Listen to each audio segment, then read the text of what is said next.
Saya mengunjungi sebuah keluarga yang tinggal di sebuah ruangan kecil.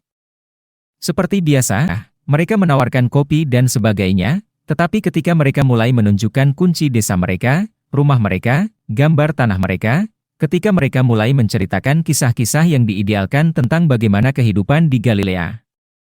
Anda benar, Ilan, itu harus ditangani secara realistis, tetapi sulit untuk memberitahu orang-orang seperti itu, Anda tidak akan pernah melihat desa Anda lagi. Tidak, Anda tidak boleh mengatakan itu.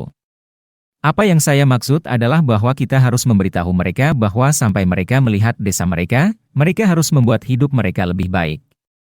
Anda tidak mengurangi peluang Anda untuk melihat desa Anda dengan menciptakan sedikit kenyamanan dalam hidup Anda sekarang. Itu benar. Anda tidak merusak hidup Anda sebagai warga Palestina di Israel dengan mengesampingkan tuduhan praktik normalisasi karena Anda memiliki teater Palestina di Haifa. Sebuah teater seperti itu dituduh melakukan normalisasi, karena menerima anggaran dari Kementerian Kebudayaan Israel. Di Israel, Anda dapat membuka teater di Haifa tanpa mengambil uang dari kementerian. Masalah-masalah ini, menjalani hidup di bawah slogan-slogan, memiliki kemurnian moral atau politik, sangat berhubungan dengan fakta bahwa jika Anda berjuang untuk infrastruktur moral yang berbeda untuk negara masa depan, akan jauh lebih penting untuk menyediakan dasar etis yang berbeda untuk negara masa depan tempat para pengungsi akan kembali. Baik itu satu negara, negara federal, negara binasional, jika Anda berjuang untuk infrastruktur etis yang berbeda untuk negara tersebut, seluruh masalah orang yang ingin mengubah hidup mereka, baik dengan kembali atau dengan mengunjungi, menjadi masalah yang berbeda. Percakapan di sini berbeda dan kita tidak mengutuk orang-orang yang gigih dalam 65 tahun terakhir untuk bermimpi tentang kembali ke rumah mereka. Mereka memiliki hak ini.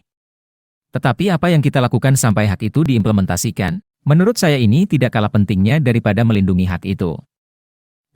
Pada tingkat kemanusiaan, beberapa langkah harus diambil. Seperti wanita Israel yang membawa wanita Palestina ke pantai. Itu sangat penting. Saya maksud, bayangkan orang-orang itu yang bisa melihat laut tetapi tidak dapat menyentuhnya, fakta bahwa ada beberapa upaya untuk mengatasi itu. Itulah cara hal-hal bisa dimulai. Saya ingat, Profesor Chomsky, bahwa Anda memberitahu saya dalam wawancara sebelumnya bahwa kebijakan Israel akan membawa Israel ke kehancuran sendiri. Masalah, misalnya, membawa sebanyak mungkin orang Yahudi ke Israel, terlepas dari ketulenan Yahudi mereka yang sebenarnya.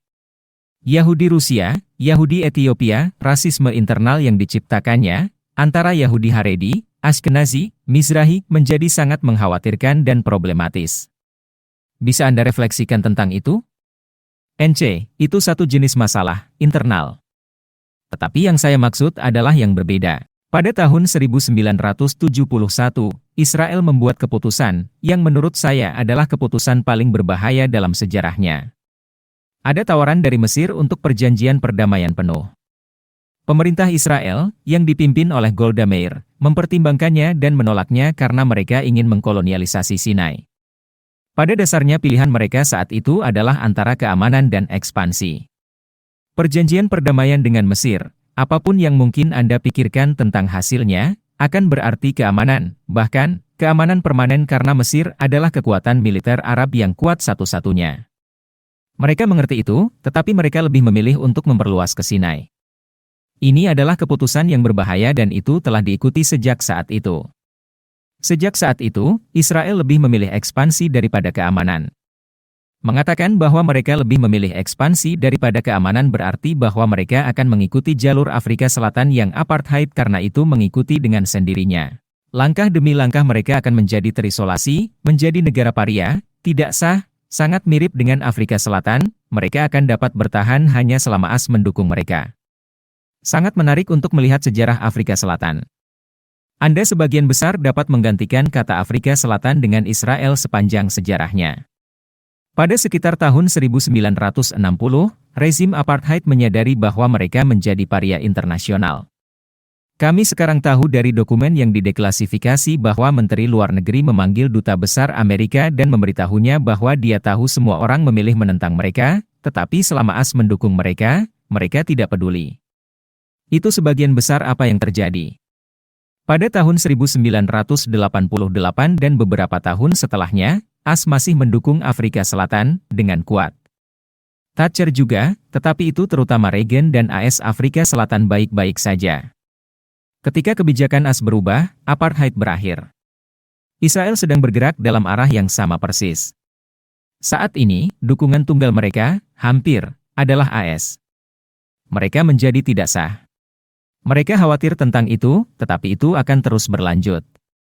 Itu melekat pada kebijakan ekspansi, mengabaikan pendapat internasional, pelanggaran hukum internasional. Anda dapat lolos dengan itu selama Anda memiliki preman terbesar di blok yang melindungi Anda. Tetapi itu adalah dukungan yang lemah karena akan erosi di AS juga, seperti halnya dengan Afrika Selatan. Anda sudah bisa melihatnya terjadi. Gerakan anti-apartheid AS benar-benar dimulai pada tahun 80-an, 20 tahun lebih lambat daripada di Inggris. Tetapi itu berkembang dan itu signifikan dan itu mengubah kebijakan. Saya pikir apa yang Anda katakan benar. Sampai batas tertentu, ada satu perbedaan besar antara Afrika Selatan dan Israel. Biasanya orang-orang yang membandingkan mengatakan bahwa sayangnya akan jauh lebih sulit untuk membongkar apartheid Israel daripada yang di Afrika Selatan. Itu bukan apartheid, saya pikir negara itu akan runtuh. Ini adalah tuntutan untuk perubahan rezim. Ini sangat berbeda dari apartheid. Ini benar-benar masalah delegitimasi dan isolasi. Yang saya katakan adalah bahwa komunitas kulit putih di Afrika Selatan, dari sudut pandang sosial ekonomi, cukup homogen. Sedangkan kelompok supremasi kulit putih di Israel dipolarisasi secara ekonomi dan sosial. Jika Anda menambahkan hal yang Noam bicarakan, yaitu delegitimasi internasional terhadap Israel, Anda memiliki dua proses kuat. Satu dari dalam dan satu dari luar yang benar-benar mempertanyakan viabilitas negara itu. Jika Anda termasuk dalam ras penguasa, tetapi di dalam ras penguasa Anda memiliki polarisasi seperti itu dalam bagaimana kue ekonomi dibagi, Anda dalam masalah. Sekarang orang Israel harus memasarkan dua komoditas. Mereka harus memasarkan ke dunia legitimasi negara dalam dunia yang sangat sulit menerimanya. Tetapi kemudian mereka juga memiliki pemasaran domestik untuk dilakukan. Mereka harus menjelaskan kepada Yahudi miskin dan terpinggirkan mengapa menjadi bagian dari ras penguasa tidak meningkatkan standar hidup sosial ekonomi mereka. Mengapa mereka masih tinggal di kota-kota pengembangan yang miskin? Mengapa budaya mereka tidak diwakili dalam budaya yang didominasi oleh Eropa dan hegemonis? Strategi Israel akan memberitahu Anda bahwa mereka telah menangani ini dengan memiliki musuh bersama, masalah keamanan, dengan memiliki perang melawan Islam. Penjelasan dan alasan telah berubah seiring waktu, tetapi realitas sosial ekonomi yang dipolarisasi tetap sama. Disinilah orang Israel akan menemui kesulitan.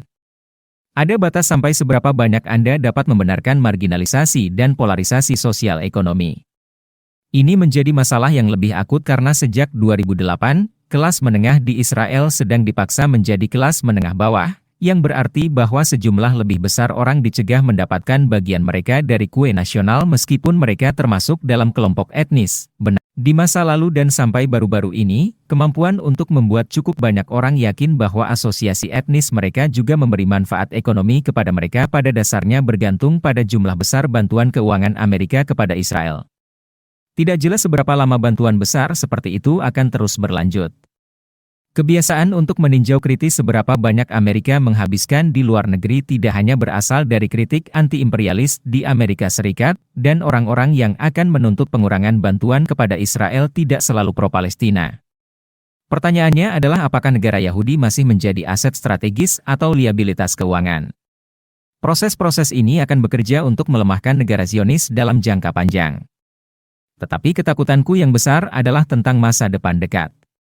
Seperti yang saya dengar dan pelajari dari para pemimpin veteran ANC dan aktivis, rezim apartheid menjadi sangat garang dan kejam dalam tahun-tahun terakhirnya. Kehancuran yang prospektif terhadap Zionisme yang membawa kita pada periode yang sangat berbahaya dalam sejarah Palestina. Kita semua harus sangat waspada dan waspada tentang apa yang akan terjadi dalam beberapa tahun mendatang daripada dalam jangka panjang. Anda dapat sedikit lebih optimis tentang jangka panjang dalam hal keadilan dan perubahan dalam realitas. Saya tidak akan mendorong analogi Afrika Selatan terlalu jauh karena ada perbedaan mencolok.